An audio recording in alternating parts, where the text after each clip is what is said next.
दर्शकों नमस्कार। Hope all is good. दर्शकों, मैं अपने पिछले वीडियो की कंटिन्यूशन में कि कौन से हमारे कर्मास फिक्स्ड हैं, कौन से कर्मास चेंज हो सकते हैं और कौन से कर्मास मिक्स हैं, जिसको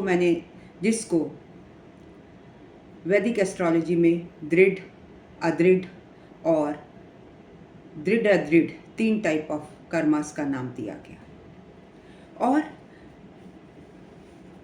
मैंने आपको ये भी बताया था कि आप नवांश कुंडली से कैसे देखेंगे कि कौन से कर्मास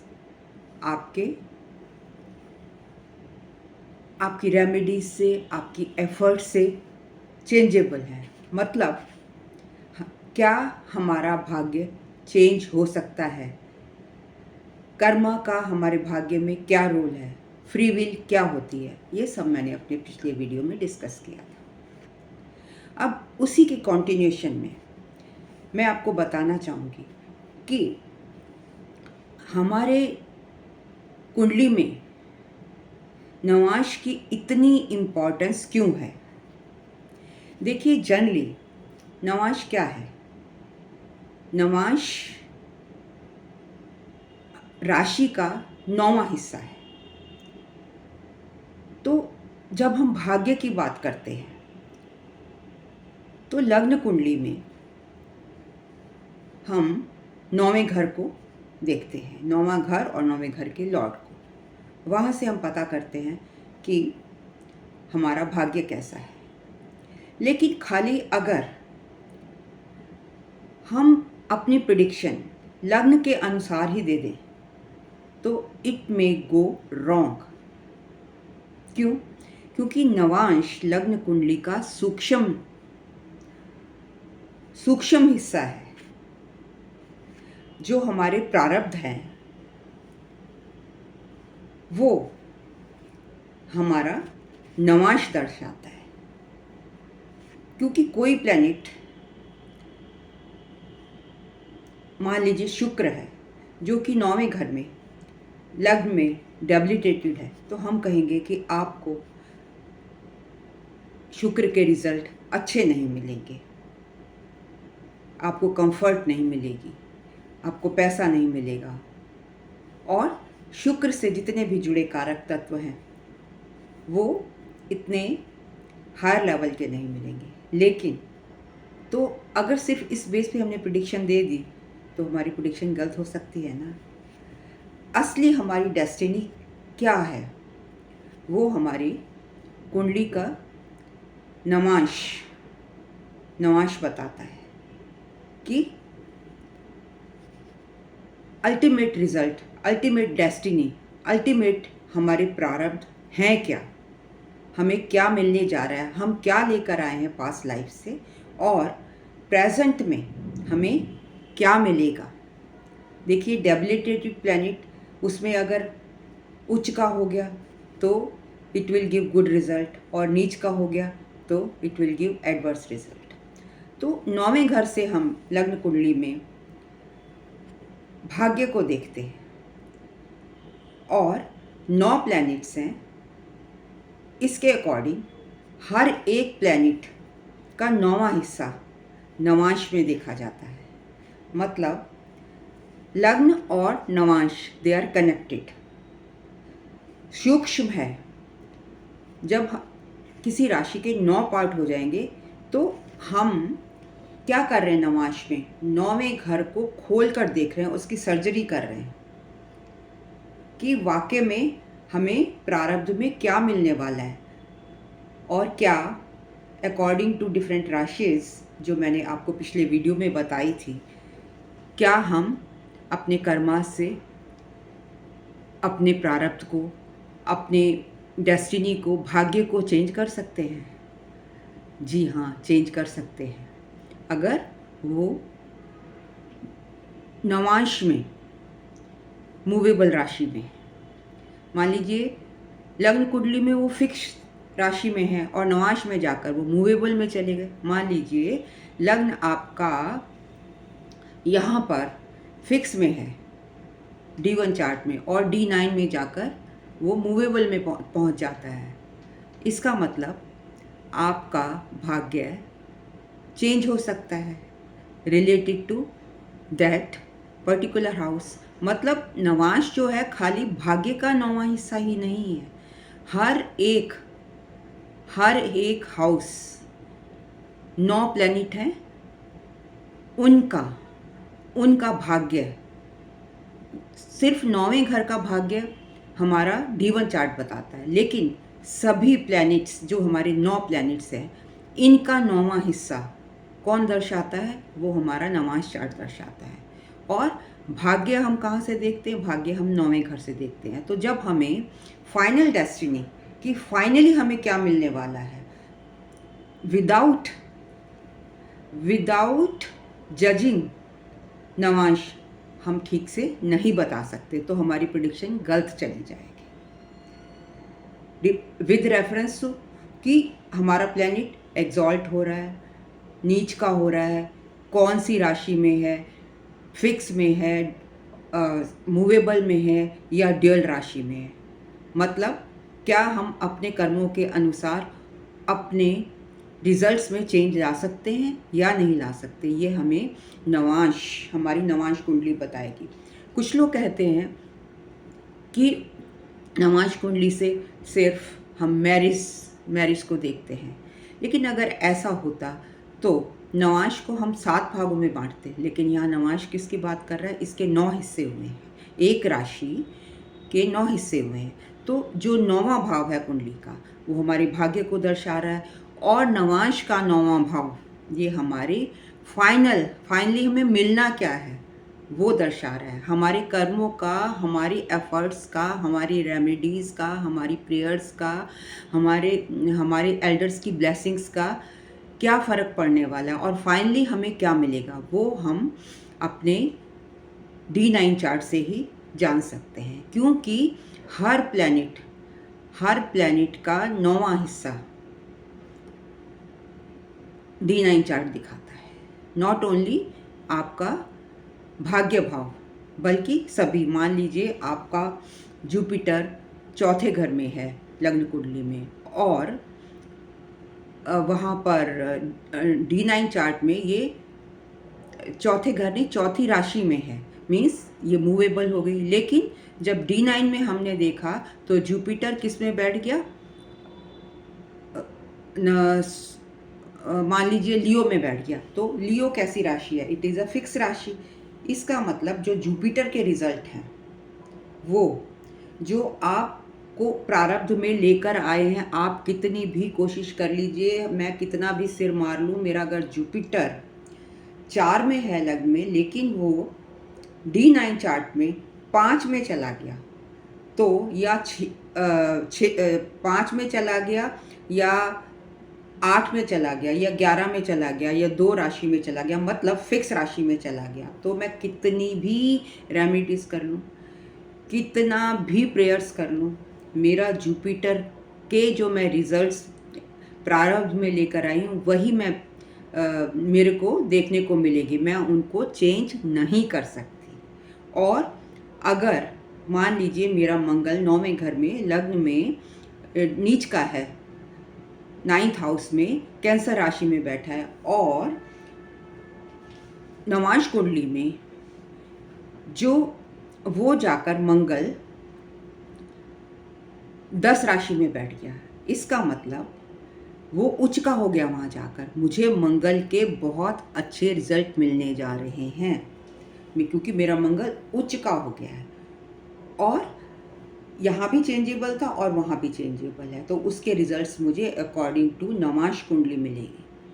मतलब हम ठीक है, हम कभी भी लग्न कुंडली को बायपास नहीं कर सकते, हम इसको छोड़कर नहीं जा सकते, हमें इसके रेफरेंस में नवांश को देखना है। जो हर ग्रह का भाग्य हमें नवांश कुंडली बताती है। जिस तरीके से लग्न कुंडली का 9वां भाव हमें हमारा भाग्य दिखा रहा है, तो D9 में जाकर वो किस राशि में गया है उच्च का हुआ है, नीच का हुआ है, ये सारी बातें जो है देख कर ही हम प्रिडिक्शन करेंगे कि हमारा भाग्य, हमारी फाइनल डेस्टिनी कैसी होगी। तो इसका मतलब हमारी जो डेस्टिनी है वो चेंज हो सकती है। अब देखिए, जो नवांश है वो 9 पार्ट में है, तो इसका मतलब उसको सिर्फ शादी के लिए नहीं, यहाँ पे हमें एक करेक्शन करनी पड़ेगी, शादी के लिए ही नहीं, हम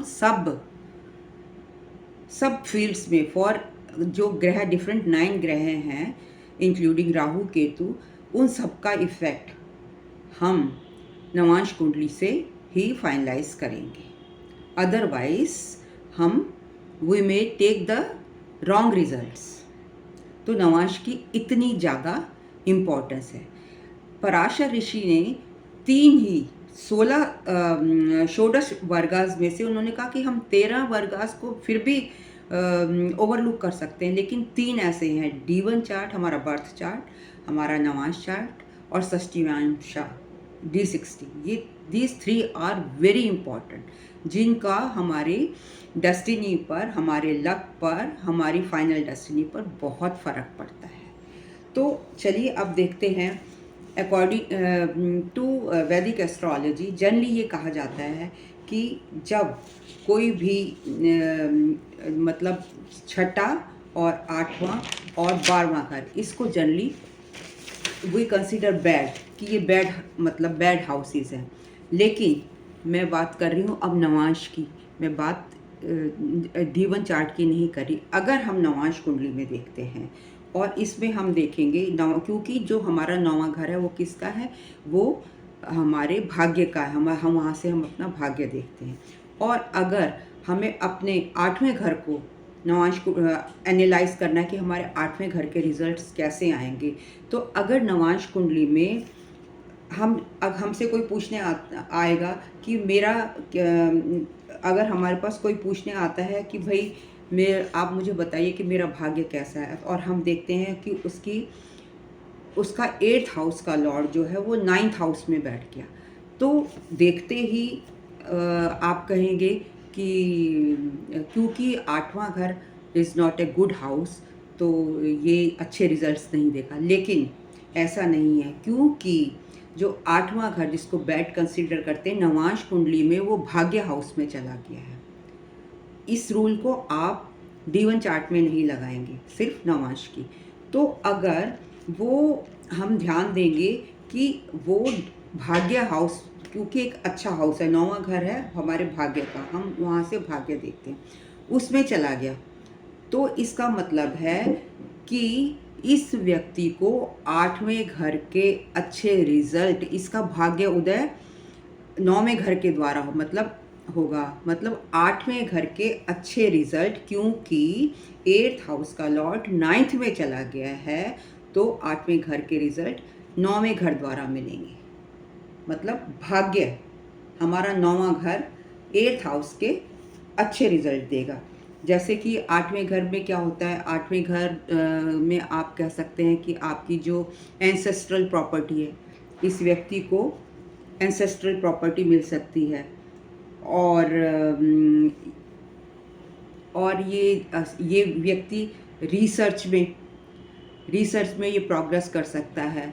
अगर ये सर्जन है तो इसका सर्जरी में लक बढ़ सकता है, इसको अपनी वाइफ से भी पैसा मिल सकता है। मतलब जो 8वें घर के रिजल्ट हैं वो इसका भाग्य उदय 9वें घर के थ्रू होगा ऑफ नवांश।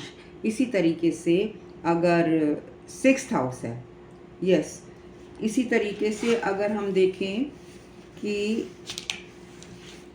6th हाउस है, तो यहाँ पर ये मेंशन करना ज़रूरी है कि हमें 8वें घर के रिज़ल्ट अच्छे क्यों मिले यहाँ पर, क्योंकि 9वां घर हमारा भाग्य का है, लक का है। तो जब ये 9वें घर में जाकर बैठ गया नवांश कुंडली में, तो 9वां घर इसको मदद करेगा किस चीज़ में, इसके अच्छे रिज़ल्ट दिलवाने में। और इसी तरीके से अगर 6th लॉर्ड किस चीज़ का है, 6th हाउस किस चीज़ का है, 6th हाउस है हमारे एनिमीज़ का है, डेली रूटीन का है, कंपटीशन का है, सर्विस का है। तो अब अगर छठे घर का लॉर्ड जाके 9th हाउस में बैठ गया तो व्यक्ति जनरली यही कहेगा कि इसका ओहो 6th लॉर्ड जाके 9th में बैठ गया है तो ये तो खराब हो गया। नहीं, इसके भाग्य का उदय अगर ये सर्विस में है तो इजीली हो जाएगा। इफ़ अगर ये सर्विस कर रहा है, because 6th house is of service, तो इसका भाग्य, और वो कहाँ पर बैठ गया, सर्विस का लॉर्ड जाकर भाग्य स्थान पर बैठ गया। तो इसके भाग्य जो छठे घर से संबंधित कारक तत्व हैं उनका भाग्य का किसके थ्रू बढ़ेगा, 9वें घर के थ्रू, कुंडली के नवांश के 9वें घर के थ्रू, क्योंकि ये भाग्य स्थान है। ये जो बैड हाउस है वो अच्छे से मिल गया, बुरा अच्छे से मिल गया। तो मतलब जब बुरा अच्छे की संगत में चला जाता है तो अपना रंग तो बदलेगा ही, वो भी अच्छा हो जाएगा। संगति का इतना असर है नवांश में। तो उसके एनिमीज़ को वो किल करेगा, उसके भाग्य का उदय होगा। अगर वो सर्विस कर रहा है तो उसको सर्विस में ज़्यादा मेहनत नहीं करनी पड़ेगी, आसानी से उस 9वां घर उसको 6th हाउस की कारक तत्व जो सर्विस है वो दिलवा देगा। अगर वो कंपटीशन ट्राई कर रहा है तो इस वक्त व्यक्ति का भाग्य खराब नहीं होगा, तो वो कंपटीशन में भी सक्सेस पा लेगा। तो मतलब अगर आप इसको D1 के बेस पर प्रेडिक्ट करेंगे तो रिजल्ट गलत आ सकते हैं।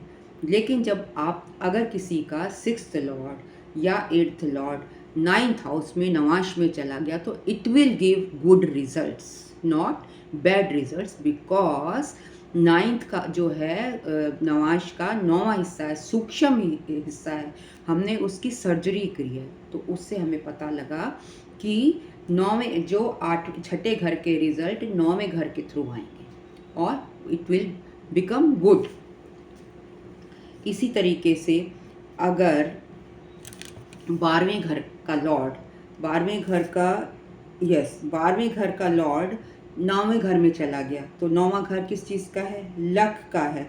तो ये कब एक्टिवेट होगा, ये एक्टिवेट होगा जब ये व्यक्ति फॉरेन से कनेक्ट होगा। तो ये मतलब इसका लक एक्टिवेट हो जाएगा, क्योंकि जो 12th हाउस है वो फॉरेन को रिप्रेजेंट करता है, बाहर को रिप्रेजेंट करता है, और वो आ गया 9वें घर में। तो it will be activated through 9th house. मतलब जब ये बाहर जाएगा तो इसका लक बढ़ जाएगा। जैसे हम कहते हैं शनि के साथ राहु आ जाए तो ऐसा व्यक्ति जब बाहर जाएगा तो उसका जो वो है लक एक्टिवेट हो जाएगा फॉरेन में जाने से। राहु जो है फॉरेन दर्शाता है। जुपिटर के साथ राहु होगा तो भी सेम, कि जब वो बाहर जाने से उसका जो लक है वो ज़्यादा साथ देगा उसका। इसी तरीके जब मतलब वो व्यक्ति बाहर जाएगा तो उसका भाग्य एक्टिवेट हो जाएगा। तो जब 12th लॉर्ड 9th में आ जाता है तो इसका मतलब है कि वो फॉरेन लैंड में व्यक्ति फ्लरिश करेगा। So whichever planet is sitting in the 9th house, मतलब 6, 8, 12 का मैं आज बता रही हूँ कि जिनको हम बैड हाउसेस कंसिडर करते हैं, अगर उनके लॉर्ड नवांश में, सिर्फ मैं नवांश की बात कर रही हूँ, बार बार रिपीट कर रही हूँ, नॉट D1 बर्थ चार्ट की बात नहीं कर रही हूँ, ये नियम वहाँ मत लगाइए।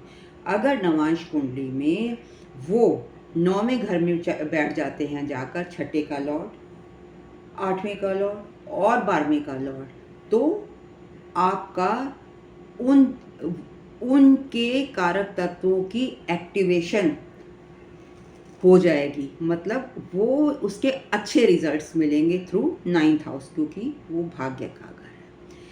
तो आज हमने पढ़ा किस तरीके से नवांश को देखकर आप करेक्ट प्रिडिक्शन कर सकते हैं। How Navamsa is important in predicting your results. तो मैं बाकी जो 1 से लेकर 6, 8, 12 को छोड़कर जितने भी हाउसेस हैं इनके बारे में नेक्स्ट वीडियो में बताऊंगी।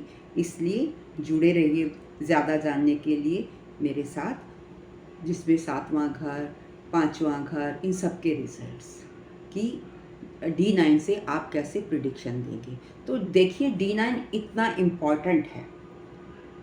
लोग कहते हैं कि ये सिर्फ शादी के लिए देखा जाता है, नहीं शादी के लिए देखा जाता तो इसके 7 डिविजन्स होने चाहिए थे।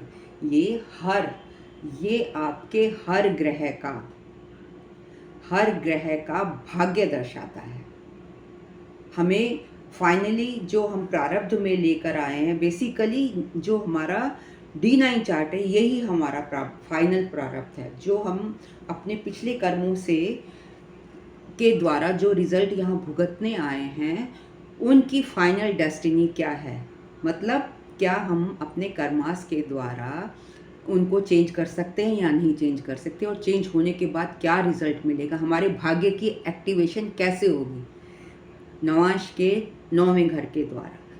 जिस भी घर का लॉर्ड उस घर में जाकर बैठ जाता है, तो वो अगर वो बैड हाउस है चाहे वो गुड हाउस है, उसको उस घर के अच्छे रिजल्ट देगा, उसको एक्टिवेट कर देगा। तो जुड़े रहिए मेरे साथ ज़्यादा जानने के लिए। नेक्स्ट वीडियो में मैं रेस्ट ऑफ द हाउसेस के बारे में बताऊंगी। तो अगर आपको मेरा वीडियो पसंद आया है तो like, comment, share and subscribe ज़रूर कीजिए। और कंसल्टेशन के लिए आप मुझे snehkapoor1812@gmail.com पर कांटेक्ट कर सकते हैं। And thank you very much for listening me so patiently. Bye bye. Take care. Good night.